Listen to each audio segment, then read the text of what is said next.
كانت طائرة حكومية جزائرية قد اتجهت إلى إسبانيا من أجل نقل إبراهيم غالي إلى الجزائر الذي تم الاستماع إليه اليوم، لكنها عادت خالية الوفاض. ووفق مصادر إعلامية فإن المدعو غالي وحماته كانوا ينتظرون جلسة استماع سريعة وشكلية، وبعدها يمكنه مغادرة إسبانيا على الفور متوجها إلى الجزائر، لكن هذا الأمر لم يحدث.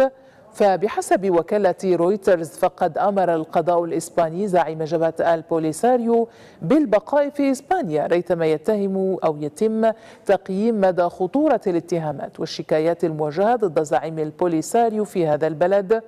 وكانت طائرة من طراز 2000 قد أقلعت من الجزائر في حوالي الساعة 8 صباحا متجهة إلى مطار أوغونسيو على بضعة كيلومترات من لوغرونيو، ولكن في حوالي الساعة 9:30 صباحا بينما كانت الطائرة تحلق فوق جزيرة فورمنتيرا انعطفت 180 درجة وبدأت في العودة إلى الجزائر العاصمة دون أن تهبط في إسبانيا.